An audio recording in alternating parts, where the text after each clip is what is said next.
بسم الله الرحمن الرحيم الحمد لله والصلاة والسلام على رسول الله وعلى آله وصحبه وله.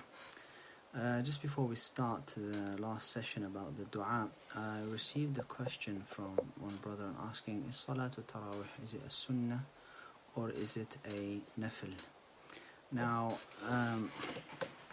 from a very basic perspective, actually there's no real difference between Sunnah and Nafl, because Sunnah in the terminology of the Usuliyin, the Sunnah means an act which is, in the terminology of the Fuqaha, it means an act which is a recommended act, meaning it is not an obligatory act. Saying that if somebody does it, they will be rewarded. If they don't do it, they will not be punished for it. So that's a Sunnah.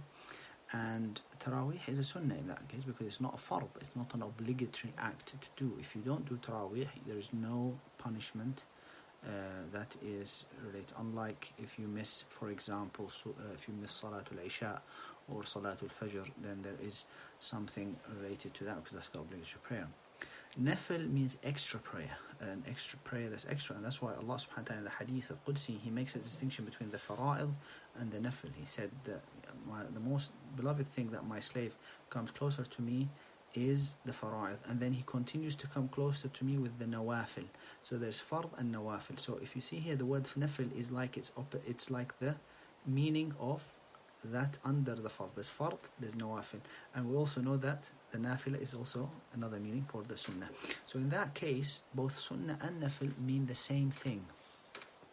However, there is some sort of terminology which the fuqaha have also adopted just to make it more easy for people. So some fuqaha, they use the term sunnah to mean something which is emphasized.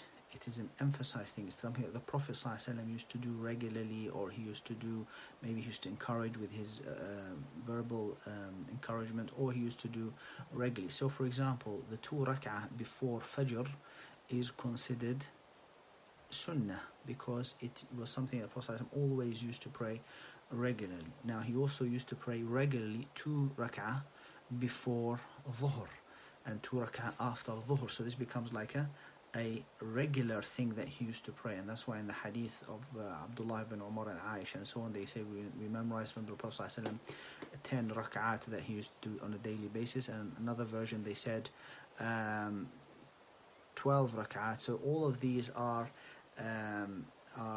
extra prayers that the Prophet ﷺ used, but he emphasized them. This emphasis makes it a sunnah, whereas those that were not emphasized, they were considered nafil. So it's basically it's about terminology, but in real terms, the sunnah and the nafil are both extra acts which will be rewarded if you do them, and if you do not do them, you will not have any punishment linked to that.